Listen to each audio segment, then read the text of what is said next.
नमस्कार, बहुत स्वागत है आप सभी का। मैं हूं आपके साथ नैना यादव, लेकर हाजिर हूं हमारा खास शो नापाक, जिसके जरिए पूरी तरह से खुलासा होता है सीमा पार मौजूद तमाम उन गतिविधियों का जो हिंदुस्तान के खिलाफ लगातार साजिशें रचते हैं। बात हो रही है मुल्ला कटमुल्ला दोनों की पोल खोलती हुई पाकिस्तान की नापाक कारस्तानियों को उजागर करती हुई आतंकवाद की पनाहगाह का पर्दाफाश करती हुई रिपोर्ट्स का। आइए बताते हैं आज क्या है पाकिस्तान के हालात।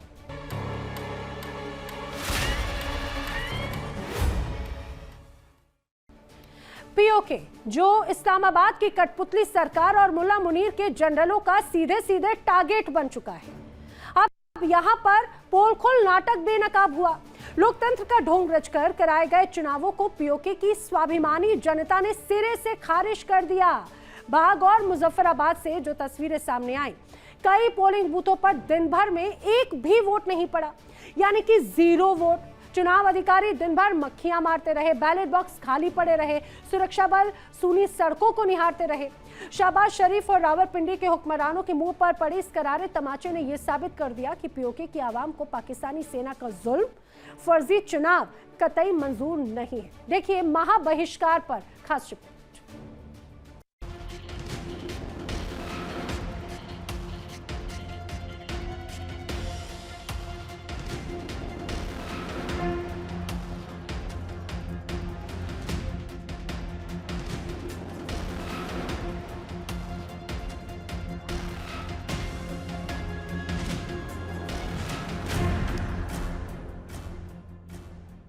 पाकिस्तान के कब्जे वाले कश्मीर में इस्लामाबाद के हुक्मरानों और रावलपिंडी के जनरलों के मुंह पर वो तमाचा पड़ा है जिसकी गूंज से पूरा पाकिस्तान कांप उठा है।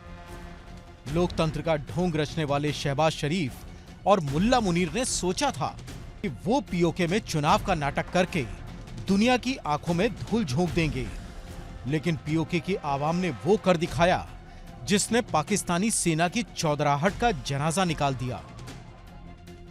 पोलिंग बूथ सन्नाटे की चादर ओढ़े खड़े रहे, चुनाव अधिकारी दिन भर मक्खियां मारते रहे और सुरक्षा बल खाली कुर्सियों को निहारते रहे। पीओके में चुनाव का ऐसा बहिष्कार हुआ कि कई पोलिंग स्टेशनों पर एक भी वोट नहीं पड़ा, 0 वोट्स। इस फर्जी इलेक्शन का नकाब उतारकर पीओके के स्वाभिमानी लोगों ने साफ कह दिया कि मुल्ला मुनीर की बंदूकों के पहरे में होने वाला ये चुनाव कुछ और नहीं बल्कि रावलपिंडी के जनरलों का रचा हुआ सबसे बड़ा ड्रामा है। तस्वीरें झूठ नहीं बोलती। पीओके के बाग और पुंछ जैसे इलाकों से ऐसी खौफनाक तस्वीरें आई हैं जिन्हें देखकर इस्लामाबाद में बैठे शहबाज शरीफ के पसीने छूट गए। जॉइंट अवामी एक्शन कमेटी यानी JAAC के बहिष्कार के एक ही आह्वान पर पूरी आवाम ने इस बोगस इलेक्शन से खुद को दूर कर लिया। बाग 2 हो, मलोट हो या फिर बड़ा बारी, इन इलाकों में कई बूथों पर दिन भर मातम सा सन्नाटा पसरा रहा। ड्यूटी पर तैनात फौजी और पुलिस वाले एक दूसरे का मुंह ताकते रहे। सुबह से शाम हो गई, सूरज ढल गया, लेकिन एक भी नागरिक अपना वोट डालने इन फर्जी बूथों तक नहीं पहुंचा। काले झंडे हाथों में लेकर सड़कों पर उतरे लोगों ने चुनावी प्रक्रिया को एक सिरे से खारिज कर दिया। सड़कें पूरी तरह वीरान रहीं। आवाम ने अपने अपने घरों के दरवाजे बंद रखकर पाक सेना की इस घिनौनी राजनीतिक ड्रामेबाजी की धज्जियां उड़ा दी। आखिरकार रावलपिंडी के मुल्ला मुनीर यानी पाकिस्तानी आर्मी चीफ आसिम मुनीर का सारा गणित इस बार कैसे फेल हो गया। जिस सेना के दम पर पाकिस्तान पूरी दुनिया में कश्मीर का झूठा राग अलापता है, उसी सेना के बूटों तले रौंदे जा रहे पीओके के लोगों ने अब बगावत का परचम बुलंद कर दिया है।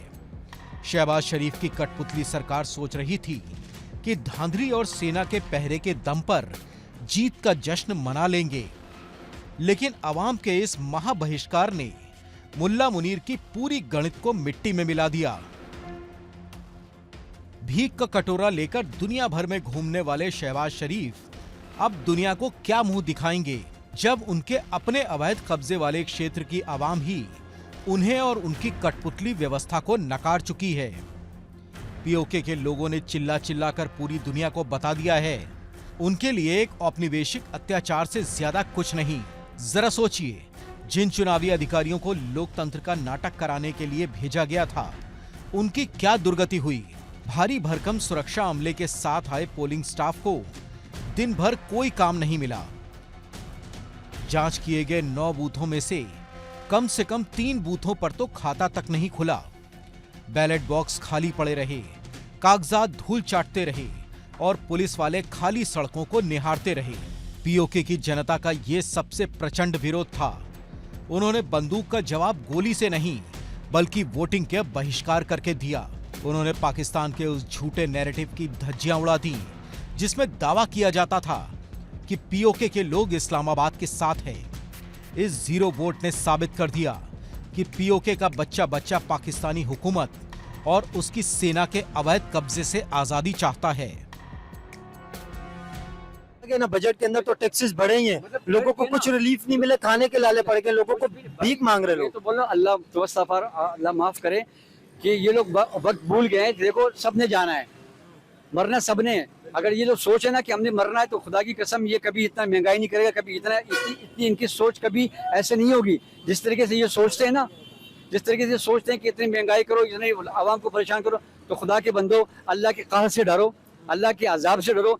पिछले जो गए 14 साल पहले जो लोग गए हैं, उसने क्या किया? कानून के पास क्या कुछ नहीं था, तुम्हारे पास तो कुछ भी नहीं है। लेकिन कम से कम ऐसा कुछ करके दिखाओ, ऐसे कुछ आवाम को कुछ रिलीफ दो, ताकि मरने के बाद तुम लोग को लोग दुआएं दें, लोग याद करें कि फलाना जगह फलाना वो चला गया, फलाना वज़ीर-ए-आज़म चला गया, फलाना सदर मर गया, उसके लिए दुआ करो। तुम लोग को लोग बददुआएं देंगे।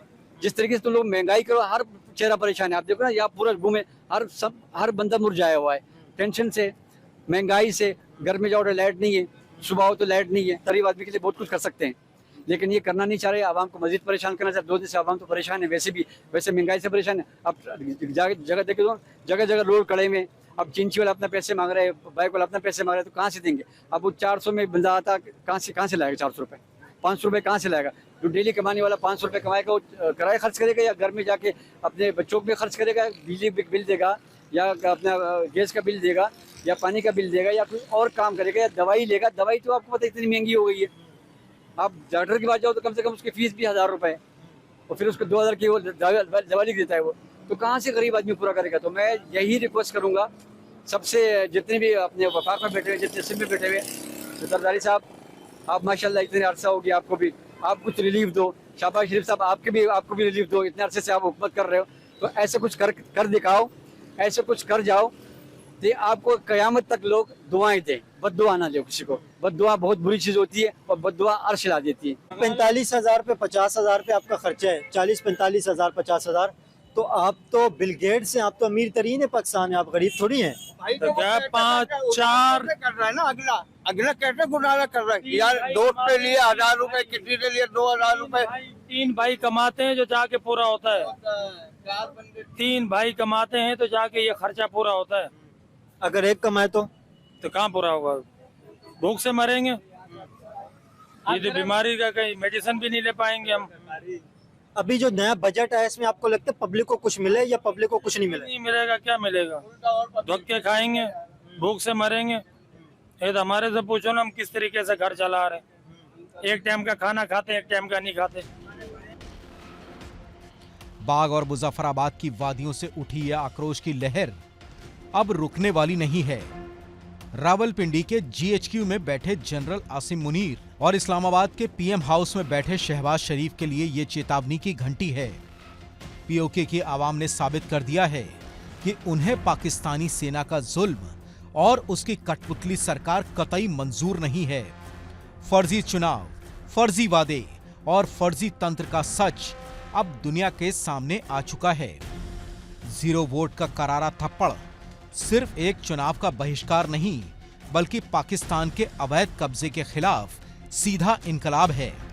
अब वो दिन दूर नहीं जब पीओके से पाकिस्तान का नापाक परचम हमेशा हमेशा के लिए उखाड़ फेंका जाएगा और मुल्ला मुनीर का साम्राज्य ढह जाएगा।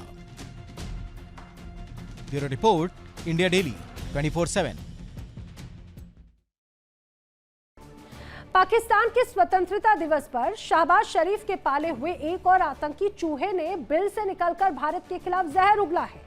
लश्कर-ए-तैयबा का आतंकी इमरान लियाकत भट्टी, जी हां, एक खौफनाक वीडियो सामने आया जिसमें गीदड़ भभकी वो खुले तौर पर दे रहा है। दिल्ली को दुल्हन बनाने का, मुंबई पर पाकिस्तानी झंडा फहराने का ख्वाब देखता है यह आतंकी। कंगाली से कराहते पाकिस्तान की शहबाज सरकार और रावलपिंडी की शह पर पलने वाले ये भाड़े के टट्टू शायद ये भूल चुके हैं कि भारत की तरफ जब जब नजर उठाई हर बार आंखें नोच ली गई। आतंकी की कब्र भारतीय सेना पहले ही खोद चुकी है। जो देश दाने दाने को तरस रहा है उसके पालतू आतंकी भारत की को धमकी देते हैं। दिखाते हैं आपको पाकिस्तान के इस नापाक षड्यंत्र पर खास रिपोर्ट।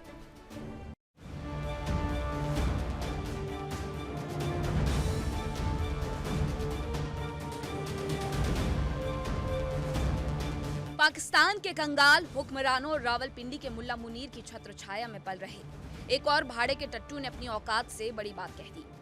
पाकिस्तान के तथाकथित आजादी दिवस पर लश्कर-ए-तैयबा के कसूर कैंप से एक जहरीला वीडियो सामने आया है। मुल्ला मुनीर और शहबाज शरीफ के टुकड़ों पर पलने वाले लश्कर के आतंकी इमरान लियाकत भट्टी ने भारत को ऐसी गीधड़ भभकी दी जिसे सुनकर पूरी दुनिया हंस रही है। ये गीधड़ कहता है कि दिल्ली को दुल्हन बनाएंगे और मुंबई में पाकिस्तानी झंडा फहराएंगे। तारीख इस बात पे गवाह है कि फिर जब पाकिस्तान के जांबाज तुमसे टकराए थे तो फिर रूस भी टुकड़े टुकड़े हुआ था और नाटो भी जिल्लत और रुसवाई का जो है वो मुंह बोलता हुआ सबूत बन के यहाँ से इस खित्ते से निकला था। ये वो कौम है जो अपने दुश्मनों का मुकाबला करना जानती है।